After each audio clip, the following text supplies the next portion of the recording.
श्री गुरु पद युगमंद के हरि चरणा चितदा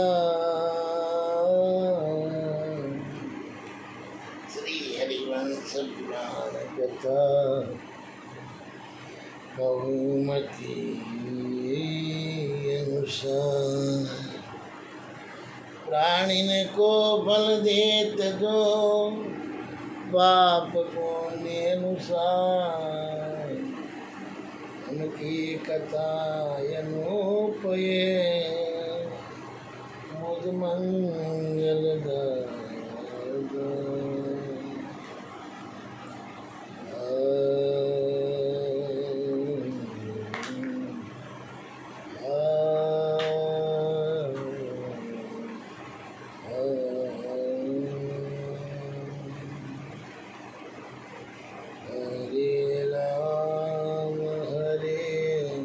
राम राम हरे हरे कृष्ण कृष्ण कृष्ण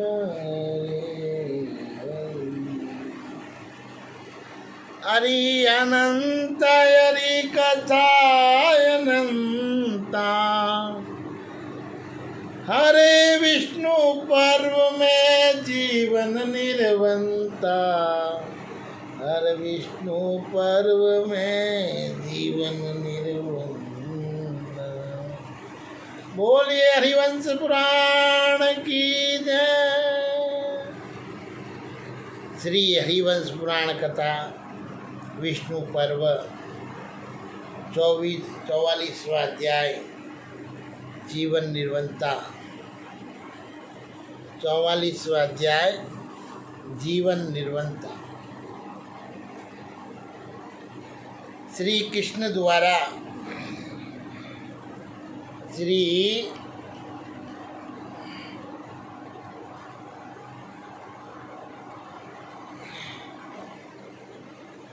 कृष्ण द्वारा सिंगाल का वध तथा उसके पुत्र का करवीर के राज्य पर अभिषेक। जीवन का प्राण जीवन निर्वंता का हरि अनंत हरि कथा अनंता भगवत कृपा सार। वेशभाई जी कहते हैं कि जन्मजय उन सब के आने का समाचार पाकर इंद्र के समान पराक्रमी रण दुर्मद राजा सिंगाल अपनी पूरी पर आक्रमण हुआ समझकर नगर से बाहर निकला। वह एक श्रेष्ठ रथ पर चढ़कर चला। उसका वह रथ सूर्य के समान तेज पुंज से प्रकाशित हो रहा था। वह रणभूमि में अप्रतिहत गति से जाने वाला था। उसमें सभी तरह के अस्त्र शस्त्रों से भरे हुए थे और उसके पहियों की जो गड़गड़ाहट होती थी वही मानो उसका आकाश था, अथवा वह पहियों की गरगर ध्वनि से मेघ की गंभीर गर्जना का उपवास कर रहा था। उसका आकार दंत मद्राचल के समान था। रथ को विचित्र आभरणों से विभूषित किया गया था। वे अक्षीय सहायकों से भरे हुए तृणों से परिपूर्ण था तथा समुद्र की गंभीर गर्जना के साथ समान गड़गड़ाहट पैदा करता था। और उसमें हरे रंग के सिंहगामी घोड़े जुते हुए थे और वह पर्वत के शिखरों पर भी कहीं अटकता नहीं था। उसके कुबर के भीतर भागों में सोना जड़ा हुआ था। उसका धुरा भी सुदंड था और उस रथ की बड़ी शोभा हो रही थी। वह सुंदर रस्सियों से भली भांति बंधा हुआ था। उसकी दीप्ति सब ओर से छिटक रही थी। वह पक्षीराज गरुड़ के समान तीव्र गति से चलने वाला था और इंद्र के हरित अश्व के जूते हुए आकाशगामी पर्वताकार रथ की समानता करता था। सिंगाल ने नियम पूर्वक गायत्री जप करके सूर्य देव की आराधना की थी। उसका वह नियम पूर्ण होने पर साक्षात भगवान सूर्य ने उसे वह रथ दिया था जो सूर्य की किरणों के समान सुनहरी बागडोरों से उस रथ के घोड़ों को काबू में लाया जाता था और शत्रुओं के घोड़ों को काबू में लाया जाता था और शत्रुओं के रथों को नष्ट कर देने वाले उस श्रेष्ठ रथ के द्वारा राजा सिंगाल उसी तरह श्री कृष्ण पर चढ़ गया और जैसे पतंगा आग पर टूट पड़ता है उसके हाथ में धनुष और तीखे बाण शोभा पाते थे। वह कवच धारण करके सोने की माला से विभूषित था और उसकी चादर और पगड़ी श्वेत वर्ण की थी और नेत्र अग्नि के समान जलते थे प्रतीत होते थे। वह बारंबार अपने दूसरा धनुष को हिलाता हुआ उसकी प्रशंसा खींचता था और आग की ज्वाला से ही युक्त रोष जनित उच्छ्वास और छोड़ा रहा था और अपने आभूषण समूहों को प्रभाव से प्रकाशित होकर और वह राजा सिंगाल मेरु पर्वत के समान शोभा पाता था और रथ पर बैठे हुए गिरिराज सा दृष्टिगोचर होता था और उसके गर्जने की ध्वनि रथ के पहियों की गड़गड़ाहट और भारी पने से दबी जाती हुई पृथ्वी भय से आतुर से डगमगाने लगी और लोक बालों के समान तेजस्वी और मूर्तिमान पर्वत के समान विशालकाय और श्रीमान राजा सिंगाल को आक्रमण करते देख श्री कृष्ण के मन में तनिक भी व्यथा नहीं हुई। इधर सिंगाल भी रोष में भरकर उस शीघ्रगामी रथ के द्वारा श्री कृष्ण के पास आकर और युद्ध के लिए उत्सुक दिखाई देने लगा और श्री कृष्ण को अपने सामने खड़ा देख सिंगाल की युद्ध लालसा जाग उठी और जिस प्रकार मेघों का समूह वर्षा द्वारा पर्वत पर आक्रमण करता है उसी प्रकार उसने वेग पूर्वक उन पर धावा किया। तब भगवान श्री कृष्ण मुस्कुराकर उसका सामना करने के लिए खड़े हो गए। फिर तो समर भूमि में उन दोनों का बड़ा भयंकर युद्ध होने लगा जैसे वन में दो मदमत हाथी आपस में खड़े रह रहे हो। उस समय मोहवंश जो अपने गौरव से गिर गया था उस तेजस्वी सिंगाल से सम्रागण में उपस्थित हुए श्री कृष्ण से युद्ध विषयक आसक्ति से प्रेरित होकर कहा, कृष्ण तुमने गोमंत के समीप नायक रहित मूर्ख नरेशों की दुर्बल सेना के भीतर युद्ध के मार्ग से जो चेष्टाएँ किए उनके विषय में मुझे ये सब कुछ भली भांति विदित हो गया। क्षत्रियों के उस पराजय से मैं अच्छी तरह परिचित हूँ, परंतु वे क्षत्रिय कायर धैर्य और शक्ति से रहित तथा समारोह उत्सव में कभी युद्ध न कर सकने वाले थे। परंतु इस समय तुम इच्छा अनुसार युद्ध करने के लिए खड़े हो जाओ। मैं यहाँ राजा के पद पर प्रतिष्ठित हूँ। यदि मैं तुम्हें सब ओर से घेरा डालकर रोक लूँ तो तुम कहाँ जाओगे, क्योंकि तुम तो रणकण में परिस्थित निपुण हो नहीं। तुम अकेले हो और मैं सेना के साथ हूँ, अतः रणभूमि में तुम्हारे साथ युद्ध करना मेरे लिए उचित न होगा। इधर से मैं अकेला हूँ और उधर से तुम, फिर हम दोनों समर भूमि में डटकर युद्ध करें। साधारण लोगों को मारने से क्या लाभ, रणभूमि में खड़े हुए तुम या मैं दोनों में से एक योद्धा धर्म युद्ध के द्वारा मृत्यु को प्राप्त हो जाए। तुम्हारे मारे जाने पर इस संसार में अकेला ही वासुदेव रहूँगा और मेरे मारे जाने पर तुम भी अकेले वासुदेव बने रहोगे। सिंगाल की ये बात सुनकर और समाशील भगवान का वासुदेव ने इस ईर्ष्यालु नरेश से कहा, पहले तुम प्रहार करो। ऐसा कहकर उन्होंने हाथ में चक्र ले लिया और तब युद्ध के लिए शीघ्रतापूर्वक पराक्रम प्रकट करने वाले सिंगाल ने क्रोध से उन्मत्त होकर श्री कृष्ण पर घोर बाण समूहों की वर्षा आरंभ कर दी।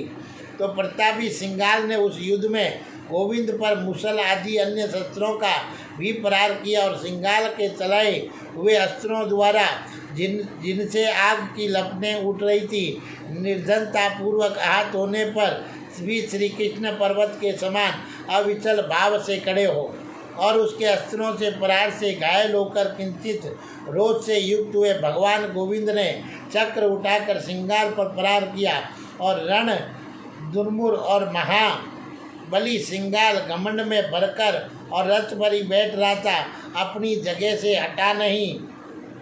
इसी से भगवान के चलाए हुए चक्र ने समर भूमि में उस पर गहरी चोट की और इसके बाद सुदर्शन चक्र पुनः जगत गुरु भगवान श्री कृष्ण के हाथों में आ गया और उस चक्र के हाथ होकर सिंगाल की छाती फट गई और वह वज्र के मारे हुए पर्वत की भांति खून की धारा बहाता हुआ प्राण शून्य होकर और पृथ्वी पर गिर पड़ा। उसके जीवन का सारा आनंद उत्सव समाप्त हो गया। वज्रपात्र से धराशायी हुए पर्वत की भांति राजा सिंगाल को पृथ्वी पर पड़ा देख उसके मारे जाने पर उसके सारे सैनिक खिंचित होकर और भाग खड़े हुए और कुछ सैनिक नगर में प्रवेश करके अत्यंत मोहग्रस्त दुख से संतप्त तथा स्वामी के शोक से पीड़ित तो फूट फूट कर रोने लगे। कुछ सैनिक वहीं शोक करने लगे। वे स्वामी के उपकारों का स्मरण करके दुख हो भूमि पर पड़े हुए भूपाल को छोड़ नहीं रहे थे। तदंतर शत्रुमर्दन कमल नयन श्री कृष्ण ने मेघ गर्जना के समान गंभीर स्वर से उस सब लोगों को अभ्यदान दिया और उन्होंने अंगली पर्व से सुशोभित तथा चक्र धारण करने के योग्य उठे हुए दाहिने हाथ के द्वारा संकेत करके उन सब ने कहा, सैनिकों तुम डरो मत। इस पापी के अपराध से मैं समर भूमि में निरपराध मनुष्यों का वध नहीं करूँगा, क्योंकि ये वीरों का व्रत नहीं है। वे सैनिक अत्यंत दीन भाव से क्रदन करते हुए उस समय पृथ्वी पर पड़े हुए पृथ्वीपति सिंगाल की ओर देख रहे थे। उसका सारा मुखमंडल आंसुओं से भीगा हुआ था और राजा का वक्ष स्थल चक्र से विदीर्ण हो गया था। वे टूटे हुए शिखर वाले पर्वत के समान भूमि पर पड़ा था और वे समस्त सचिव तथा प्रजा वर्ग के लोग शोक के वशीभूत हो नेत्रों से अश्रुपात करते हुए अत्यंत दीन भाव से विलाप करते थे और उन पूर्ववासियों के रोने के शब्द तथा फटे वे स्वरों से अनिष्टि की आशंका करके राजा सिंगाल की रानियों भी पुत्रों को साथ लिए रोती हुई वहाँ निकल आई और अपने स्मरणीय पति भूमिपाल सिंगालों को वहाँ धरती पर पड़ा देख वे रानियाँ अत्यंत आर्त हो अपनी अंगुलियों से स्तनों को नोचती हुई करुण विलाप करने लगी। वे स्त्रियाँ अपनी छाती स्तन और वहाँ फैले हुए सिर के बालों को भी निर्जनतापूर्वक पीटती हुई पुक्का फाड़ कर रोने लगी और वे सब रानियां अत्यंत दुख से आतुर हो मर्दित हो नेत्रों से आंसू बहाती हुई दोनों बाहें ऊपर उठाकर जड़ से कटी हुई लताओं की भांति राजाओं की छाती पर गिर पड़ी और उन राज रानियों के आंसू भरे नेत्र जल या ओले से आहत हुए कमलों के समान प्रकाशित होते थे और धरती पर पड़े हुए पत्नी की ओर देखकर रोती और छाती पीटती हुई वे राजपत्नियां करुण विलाप करती हुई शोकोद्वार प्रकट करने लगी। उस राजा के बालक पुत्र शक्रदेव को अपने आगे पिता के पास खड़ा करने हुए रानियां और दुने वेग से रोने तथा विलाप करने लगी। उस बालक के नेत्रों से भी आंसू बह रहा था और वे बोले, वीर महाराज, ये आपका पराक्रमी पुत्र अभी बालक है, विद्वान नहीं हो सका। अब आपके बिना ये आपके पैतृक राज्य पर कैसे प्रतिष्ठित हो सकेगा। प्राणनाथ, आप अपने अंतःपुर की रानियां को सहसा त्याग कर क्यों परलोक को चले गए। हम आपके दिए हुए सुखों से अभी तृप्त नहीं हुए थी और हम विधवा हो गई, अब क्या करें। राजा सिंगाल की पटरानी का नाम पद्मावती था और वह स्त्रियों में सेठ थी। पद्मावती रोती हुई अपने पुत्रों को साथ ले भगवान वासुदेव के पास गई और बोले, वीर, आपने युद्ध कर्म के द्वारा जिन्हें मार गिराया उन्हें परलोकवासी नरेश का पुत्र आपकी शरण में आया है। यदि ये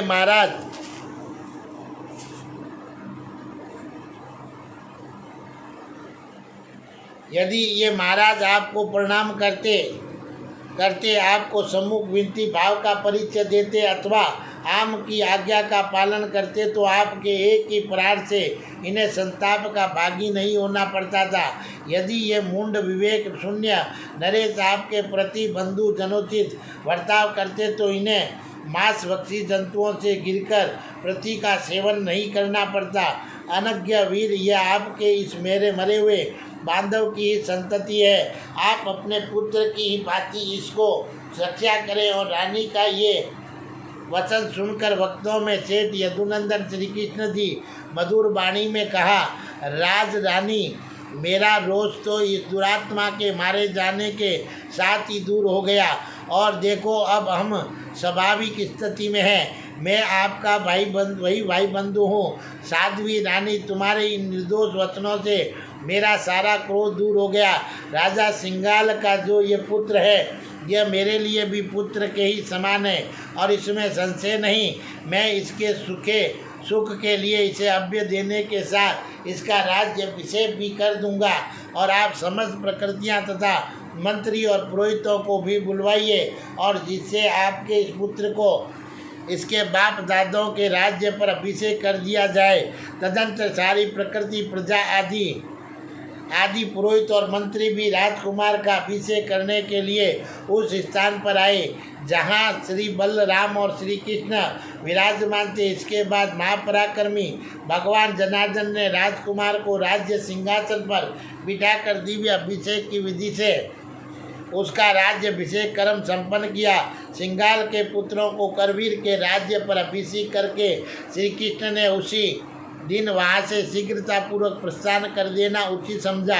जैसे इंद्र स्वर्गलोक को जाते हैं, उसी प्रकार भगवान श्री कृष्ण भी युद्ध में प्राप्त हुए उस अश्व युक्त रथ के द्वारा मथुरा के पथ पर चल दिए। और शत्रुओं को संताप देने वाला धर्मात्मा राजा शक्रदेव भी माता के साथ बालक, वृद्ध और युवती आदि सारी प्रकृतियों को साथ ले और रणधुर्मर सिंगाल के शव को पालकी में सुलाकर सब लोग संगठित हो नगर से दूर रास्ते पर पश्चिम की ओर चले।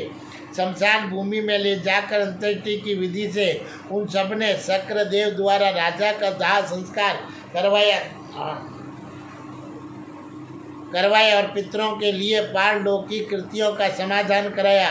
राजा के उद्देश्य से सहस्त्रों प्रकार की वस्तुएं श्राद्ध में देकर उन सब ने सिंगाल के लिए नाम, गोत्र आदि के उच्चारण पूर्वक जलदान किया। इस प्रकार पिता की घोर मृत्यु होने पर शोक से व्याकुल चित्त हुए राजा शक्रदेव ने उन्हें जलांजलि देकर अपने उत्तम नगर में प्रवेश किया। बोलिए श्री कृष्ण भगवान की।